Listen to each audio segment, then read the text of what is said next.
వెలువడుతున్నాయి. ఓట్ల లెక్కింపు ప్రక్రియ ఉదయం 8 గంటలకు ప్రారంభమైంది. ఎన్నికల ఫలితాల్లో అధికార ఆప్, బీజేపీ మధ్య తీవ్ర పోటీ నెలకొంది. ఇక బీజేపీ అభ్యర్థులు దూసుకెళ్తున్నారు. ఇక ముందుగా లెక్కించిన పోస్టల్ బ్యాలెట్ ఓట్లలో ఆప్ అభ్యర్థులు వెనుకంజలో ఉన్నారు. ఇటు ఈవీఎంలలో ఓట్ల లెక్కింపును కూడా ప్రారంభించారు.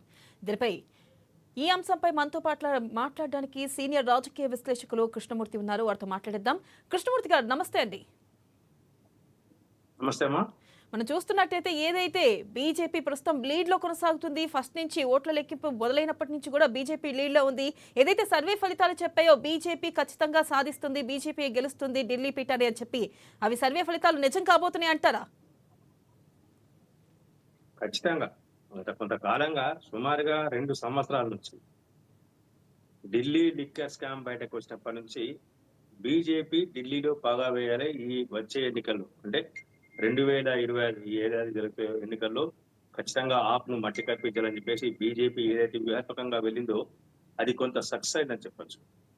అయితే బీజేపీ సక్సెస్ కావడానికి కూడా కారణం ఏంటంటే కొంతవరకు కేజ్రీవాల్ యొక్క ప్రవర్తన, ఆయన యొక్క అహంకారం కూడా మనం ఇక్కడ చెప్పుకోవాల్సి వస్తుంది. ఎందుకంటే కేజ్రీవాల్ పంజాబ్ ఎన్నికల్లో కాంగ్రెస్ తో కలిసి పోటీ చేశారు.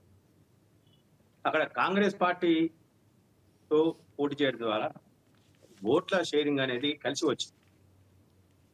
ఢిల్లీ ఎన్నికలకు తిరగని ఓవర్ కాన్ఫిడెన్స్ కి వెళ్ళారు. ఓవర్ కాన్ఫిడెన్స్ కి వెళ్ళి ఆయన కాంగ్రెస్ తో ఉండను, ఇండియా కూటమిలో భాగస్వామిని అయినప్పటికీ కాంగ్రెస్ పార్టీకి ఢిల్లీలో అసలు ఏమీ ఉనికి లేదు. ఆ ఢిల్లీలో నాయకత్వం లేదు, ఢిల్లీలో క్యాడర్ లేదు, లీడర్ లేడు. కాబట్టి కాంగ్రెస్ పార్టీలో పొత్తు పెట్టుకోను అని చెప్పేసి ఆయన కరాఖండిగా చెప్పేశారు. అయినప్పటికీ కాంగ్రెస్ పార్టీ కొంత కేజ్రీవాల్ ను కన్వీన్స్ చేసే ప్రయత్నం చేసింది. అయినా ఆయన ఎట్టి పరిస్థితిలో దిగిరాలి. ఇప్పుడు కాంగ్రెస్ పార్టీతో ఆయన కయ్యం పెట్టుకోవడం ద్వారా ఈ ఫలితం అనుభవిస్తున్నాం కూడా చెప్పొచ్చు. చాలా చోట్ల మనం గమనిస్తే ఆప్ అభ్యర్థులు ప్రస్తుతం ఉన్న ట్రెండ్ ప్రకారం ఆప్ అభ్యర్థులు కొంత వెనుకబడి ఉన్నారు అన్నప్పుడు మనం పక్కన ఉన్నటువంటి కాంగ్రెస్ పార్టీకి వచ్చే ఓట్లను ఆప్ అభ్యర్థికి తగ్గిన ఓట్లను ఈ రెండింటిని కంపేర్ చేసుకోవాల్సిన అవసరం ఉంటుంది. కంపేర్ చేసుకుంటే ఖచ్చితంగా అంటే కాంగ్రెస్ పార్టీ ఓటు చీల్చడం ద్వారా ఆప్కు కొంత నష్టం జరిగింది, బీజేపీ లబ్ధి పొందింది. అంటే ఇది కేజ్రీవాల్ చేసుకున్నటువంటి స్వయంకృత అపరాధం. రెండో అంశం 2015లో జరిగినటువంటి ఎన్నికల్లో డంకా బజాయించి అంటే పూర్తి స్థాయి మెజార్టీ బీజేపీని 4 సీట్లకు పరిమితం చేసి 66 స్థానాల్లో విజయం సాధించినటువంటి కేజ్రీవాల్ సింప్లిసిటీకి నేను బ్రాండ్ అంబాసిడర్ గా ఉంటున్నా అని చెప్పేసి ఢిల్లీ ప్రజలను కొంత నమ్మించారు. ఆయన స్లిప్పర్ చెప్పులు వేసుకొని సీఎంఓకి వెళ్ళడము, మారుతి కార్లో మారుతి వ్యాన్ లో ఆయన సీఎం గా ప్రయాణం చేయడము, ఎటువంటి కాన్వాయ్ లేకుండా. అంటే ఇట్లా చేసినటువంటి కేజ్రీవాల్ ఫస్ట్ టైం అంటే 2015 నుంచి 2020 వరకు జరిగినటువంటి కాలంలో కొంత ప్రజలకు ఈయన కొంచెం సింప్లిసిటీ ఉంటాడు, నీతి నిజాయితీకి మారుపేరుగా ఉండబోతున్నారు అని చెప్పేసి నమ్మించేందుకు కొంత ప్రయత్నం చేసి సక్సెస్ అయ్యా కూడా. తర్వాత 2020 అంటే సెకండ్ టైం ఆయనకు అధికారంలోకి వచ్చింది. అంటే కేజ్రీవాల్ ఆప్ టు ఢిల్లీలో ఆప్ టు వచ్చిన తర్వాత ఆయన way of functioning, way of style, way of మొత్తం ఆయన తీరు మారిపోయింది. కట్టు బొట్టు తీరు ప్రవర్తన అన్ని మారిపోయాయి. అంటే ఇది ఢిల్లీ ప్రజలు జీర్ణించుకోలేకపోయారు. అదేవిధంగా శీష్ మహల్ ను కట్టుకోవడము, లిక్కర్ స్కామ్ లో ఆయన నిందితులని తేలి ఆయన జైలుకు వెళ్ళడము, ఉప ముఖ్యమంత్రిగా ఉన్నటువంటి మనీష్ సిసోడియా కూడా ఉన్నారు అని చెప్పేసి వారిని కూడా జైలుకు పంపించడము, వీళ్ళిద్దరూ జైల్లో ఉండి రావడం, జైల్లో ఉన్నప్పుడు ముఖ్యమంత్రి పదవికి రాజీనామా చేయకుండా నేనే ముఖ్యమంత్రిగా ఉంటా, జైలు నుంచే రాజ్యం చేస్తా, ఢిల్లీని పాలిస్తా అని మొండి వైఖరిగా ఉండడం, చివరికి సుప్రీంకోర్టు జోక్యం చేసుకొని సీఎం పదవికి రాజీనామా చేయాల్సిందే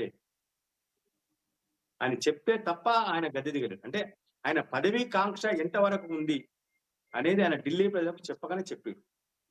దీన్ని కూడా ఢిల్లీ ప్రజలు కొంత దృష్టిలో పెట్టుకున్నట్టుగా మనకు అర్థమవుతా ఉంది, స్పష్టమవుతా ఉంది.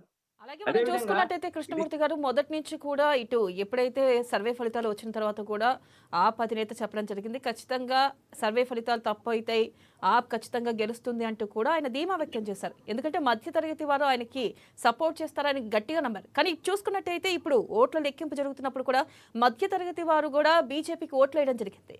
దీనికి గల ప్రధాన కారణం ఏంటంటారు అసలుకి? అంటే బీజేపీ పూర్తి స్థాయిలో గ్రౌండ్ వర్క్ చేయడం ఒకటి. రెండోది, ఢిల్లీ ప్రజల విశ్వాసం పొందేందుకు గత 2 సంవత్సరాలుగా బీజేపీ శతవిధాలా ప్రయత్నం చేసింది. తనకున్నటువంటి వనరులను అన్నింటినీ అక్కడ వినియోగించింది. ఢిల్లీలో ఎట్టి పరిస్థితుల్లో 2025లో జరిగేటువంటి ఎన్నికల్లో బీజేపీని అధికారంలోకి తీసుకురావాలి అనే టార్గెట్ గా పెట్టుకొని కొంత ముందుకు వెళ్ళింది. వ్యూహాత్మకంగా అక్కడ పావులు కదిపింది. బీజేపీ పావులు కదపడంతో ఇటు లిక్కర్ స్కామ్ కూడా బీజేపీకి తోడైంది. అదేవిధంగా అవినీతికి సంబంధించిన అనేక అంశాలు, కేజ్రీవాల్ ప్రభుత్వంలో జరిగినటువంటి అనేక అంశాలు కూడా బీజేపీ తనకు అనుకూలంగా మలుచుకునే ప్రయత్నం చేసింది. దాని సక్సెస్ అని చెప్పొచ్చు. నరేంద్ర మోడీతో పాటు అమిత్ షా, మిగతా నాయకులందరూ కూడా ఢిల్లీని ప్రత్యేకంగా ఫోకస్ పెట్టారు. ఢిల్లీ పైన దాదాపు 27 సంవత్సరాల తర్వాత ఇప్పుడు బీజేపీ మరోసారి అధికారం రాబోతుంది. అంటే బీజేపీ తన యొక్క లక్ష్యాన్ని నెరవేర్చుకునేది ఏ రకంగా ముందుకు వెళ్తుంది అనేది ఇది ఒక మనం సాక్ష్యంగా తీసుకోవాల్సిన అవసరం ఉంటుంది. తను అనుకుంటే ఖచ్చితంగా సాధించగలదు అనే విషయాన్ని ఇక్కడ బీజేపీ రుజువు చేస్తా ఉంది. అదేవిధంగా సంఘ్ పరివారు, సంఘ్ అనుబంధ ఆర్ఎస్ఎస్ అనుబంధ విభాగాలన్నీ కూడా క్షేత్రస్థాయిలో గడిచిన 3 నెలలుగా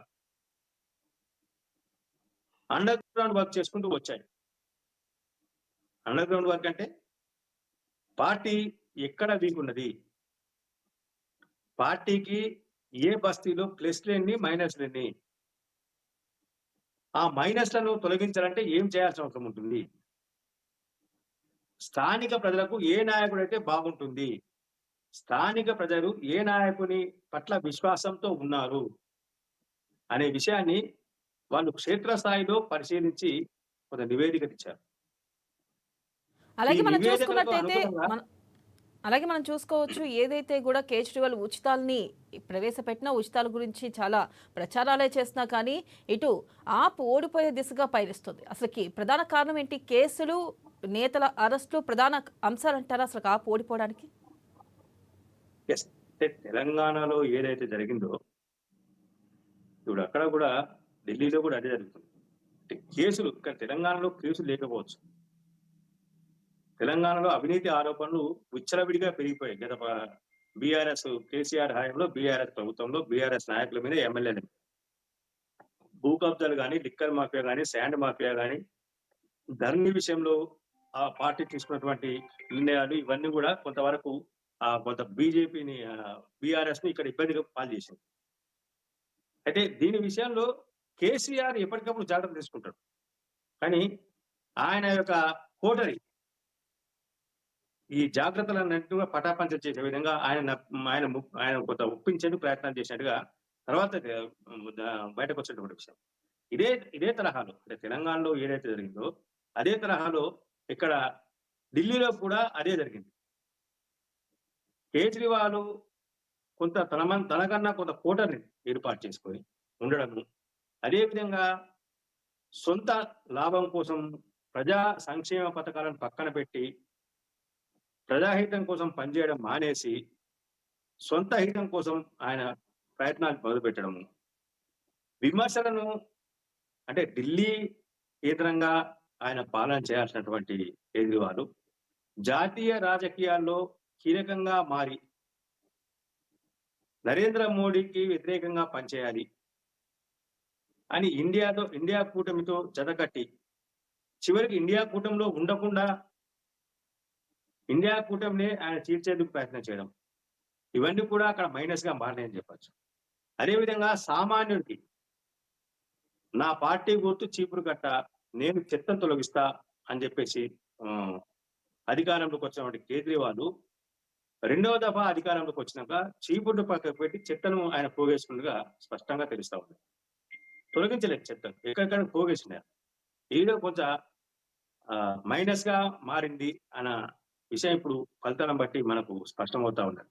అదేవిధంగా మరో అంశం, లిక్కర్ స్కామ్ విషయంలో ఆరోపణలు వచ్చినాయి. ఢిల్లీ లెఫ్టినెంట్ గవర్నరు ఆదేశాలు జారీ చేశారు విచారణకు. అన్న వెంటనే ఆయన కొంత అప్రమత్తమై ఎవరు బాధ్యులు అన్న విషయాన్ని ఇంటర్నల్ గా చేసినా బాగుండేది. లేదు అంటే తనకున్నటువంటి పరిధిలో కొంత విచారణ కమిషన్, ఎంక్వైరీ కమిషన్ వేసిన కొంత బాగుండేది. కొంతవరకు తప్పులు సరిదిద్దుకునే ప్రయత్నం కొంత అవకాశం ఉండింది.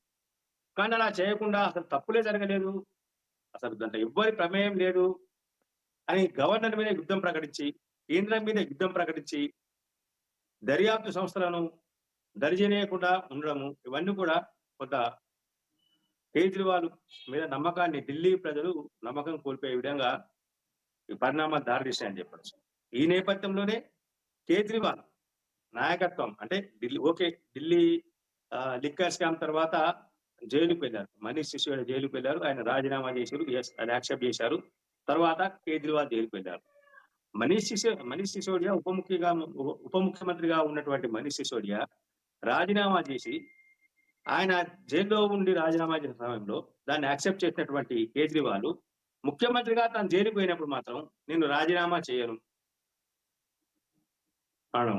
అదేవిధంగా జైలు అధికారులు సహకరించకుండా ఉండడం, దర్యాప్తు సంస్థల మీద తప్పుడు ఆరోపణలతో కోర్టులో పిటిషన్లు వేయించడం, ఇవన్నీ కూడా ఒక దశలో సుప్రీంకోర్టు కూడా కేజ్రీవాల్ తప్పు పట్టే పరిస్థితికి వచ్చింది. ముఖ్యమంత్రిగా ఉంటూ ఇలా చేయడం కరెక్టేనా అనే విధంగా ప్రశ్నించే వరకు వచ్చింది. అంటే ఆయన యొక్క తీరు అంటే ఏంటంటే, నేను ప్రజలు నాకు అధికారం ఇచ్చాను కాబట్టి నేను ఏం చేసినా చెల్లుతుంది, నేనేం చెప్పినా వస్తుంది అని ఏదైతే నియంతృత్వ ధోరణితో వెళ్ళారో, ఇదంతా కూడా కొంత ఢిల్లీ ప్రజలు కొంత గ్రహించారు. ఢిల్లీలో కొన్ని చోట్ల గ్రామీణ వాతావరణం ఉన్నా, కొన్ని చోట్ల మురికి వాడనం ఉన్నా, కొంత సామాన్య మధ్యతరగతి ప్రజలు ఉన్నా, ఎక్కువ మటుకు ఇంటెలెక్చువల్స్ అక్కడ ఢిల్లీలో ఉన్నారు. చాలా వరకు అలాగే కృష్ణమూర్తి గారు, మనం చూసుకున్నట్టయితే తాజా అప్డేట్స్ ప్రకారం చూసుకున్నట్టయితే ఇటు కాంగ్రెస్ కేవలం ఒక్క సీటు కూడా సాధించలేకపోయింది. అట్లీస్ట్ మనం చూసుకోవచ్చు, సర్వే ఫలితాల్లో 0-3 స్థానాలైనా గెలుచుకున్నట్లుగా కొన్ని సర్వే ఫలితాలు చెప్పాయి. కానీ ఇక్కడ చూస్తున్నట్టయితే ఒక్క సీటు కూడా కాంగ్రెస్ గెలుచుకోలేకపోయింది. దానికి గల కారణాలు ఏంటంటారు? మనం ముందే అనుకున్నాం ఏంటంటే, కాంగ్రెస్ పార్టీకి ఢిల్లీలో వాస్తవానికి పెద్ద బలం లేదు. అందుకనే ఆప్ ఎన్ని సీట్లు ఇచ్చినా పోటీ చేద్దాం, కలిసి పోటీ చేద్దాం అని చెప్పేసి ఆప్తో జత కట్టేందుకు కాంగ్రెస్ పార్టీ శరదా ప్రయత్నం చేసింది. దీంట్లో కాంగ్రెస్ పార్టీ తప్పేం లేదు. ఎందుకంటే షీలా దీక్షిత్ ముఖ్యమంత్రిగా 15 సంవత్సరాలు ముఖ్యమంత్రిగా పనిచేసిన తర్వాత, ఆవిడ గద్దె దిగిన తర్వాత ఆ పార్టీ కొంత నీరసించిపోయింది ఢిల్లీలో. ఎందుకంటే అక్కడ నాయకత్వాలు ఏమి కాంగ్రెస్ పార్టీ కొట్టొచ్చుగా కనబడింది. ఆ నేపథ్యంలోనే మొన్న జరిగినటువంటి ఎన్నికల్లో ఒంటరిగా వెళ్తే కొంత ఇబ్బంది తప్పదు అని కాంగ్రెస్ పార్టీ ముందుగానే అంచనా వేసి అది వద్దు, మనం ఒంటరిగా వెళ్ళకూడదు అని చెప్పేసి కాంగ్రెస్ పార్టీ భావించి, ఇండియా కూటమిలో భాగస్వామిగా ఉన్నటువంటి కేజ్రీవాల్తో కలిసి వెళ్దామని చెప్పేసి ముందుకు కాంగ్రెస్ పార్టీయే కాంగ్రెస్ పార్టీ ప్రతిపాదన కాంగ్రెస్ పార్టీ ముందుకు వచ్చింది పొత్తులతో. అనేక సందర్భాల్లో కేజ్రీవాల్ ఒప్పించేందుకు ప్రయత్నం చేశారు. కూటమిలోని మిగతా నేతలు కూడా కొంత ప్రయత్నం చేశారు. మమతా బెనర్జీ కానీ, శరద్ పవార్ కానీ కొంత ప్రయత్నాలు చేశారు. కొంతవరకు ఫుల్ చేశారు, పూర్తి స్థాయిలో ఒత్తిడి తీసుకొచ్చారని అంటే కూడా అక్కడ వీల్లేదు. వాళ్ళు కొంత ప్రయత్నం చేశారు. అంటే బీజేపీ ఎన్డీఏ కూటమి వ్యతిరేక ఓటును మనము చేజారినివ్వచ్చు, పార్టీలుగా మనం చీల్చుకుంటే నష్టపోయేది మనమే, ప్రతిపక్షంగా మనమే నష్టపోతున్నాం. కాబట్టి మనం ప్రతిపక్షాలన్నీ కలిసి ఇండియా కూటమిగా ఏర్పాటు చేసుకున్న నేపథ్యంలో బీజేపీ ఎన్డీఏ కూటమి వ్యతిరేక ఓటును మనం క్యాచ్ చేసుకుందాము అనే యాంగిల్లో కొంత ప్రయత్నాలు చేశారు. మొన్న జరిగినటువంటి లోక్సభ ఎన్నికల్లో కూడా ఒకవేళ కనుక మీరు అన్నట్టు కూడా చూసుకున్నట్లయితే ఇటు ఆప్ అలాగే గనక కాంగ్రెస్ కలిసి పోటీ చేస్తుంటే ఇప్పుడు ఈ రోజు టఫ్ ఫైట్ ఉండేదంటారా బీజేపీకి అలాగే కూటమికి? ఖచ్చితంగా టఫ్ ఫైట్ ఉండేది. ఇండియా కూటమి కాంగ్రెస్ ఆప్ కలిసి పనిచేస్తుంటే ఖచ్చితంగా అంటే బీజేపీ కొంత స్థానాలు పెరుగుండొచ్చు, కానీ ఖచ్చితంగా అసలు వచ్చినా కొంత ప్రభావం చూపే అవకాశం ఉంది. ప్రత్యామ్నాయము అనే దాంట్లో ఆయన ఓవర్ కాన్ఫిడెన్స్ లో వెళ్ళారు. కేజ్రీవాల్ కొంత ఓవర్ కాన్ఫిడెన్స్ తో వెళ్ళడం తోటి ఈ పరిస్థితికి ఎదురైంది. కేజ్రీవాల్ యొక్క ఓవర్ కాన్ఫిడెన్సే ఇప్పుడు దెబ్బతీసిందని చెప్పొచ్చు. మనం చూడొచ్చు ఇప్పటి వరకు, ఇంతకు ముందు వరకు కేజ్రీవాల్ 1-2 రౌండ్లలో కూడా కొంత వెనక్కి ఉన్నారు. ఇప్పుడు కొంచెం పుంజుకుంటుండగా వార్తలు వస్తా ఉన్నాయి. అంటే అక్కడ కూడా ఆయన గెలిచే ఆయన ముందంజలో నియోజకవర్గం ఉన్నారు. కూడా న్యూఢిల్లీ నియోజకవర్గం కూడా కొంత ఆయనకు ఇబ్బందికర పరిస్థితిలో ఉంది.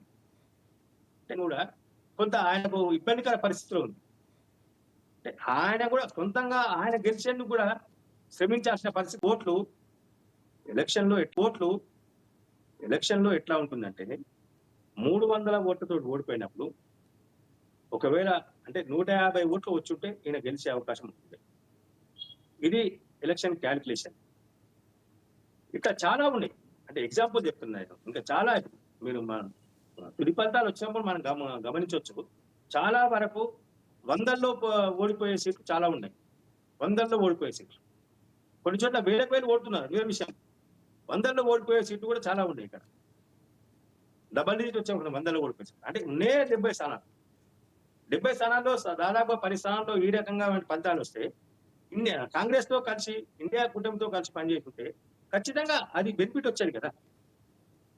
ఇప్పుడు 46 సీట్లేమో బీజేపీ, 44, 46, 47 ఆ రేంజ్ లో ఉన్నారు. అంటే బీజేపీ ప్రభుత్వం ఏర్పాటు చేసేందుకు కావాల్సినటువంటి మ్యాజిక్ ఫిగర్ ను వీళ్ళు ఇక్కడ బీజేపీ గెయిన్ చేసుకున్నారు.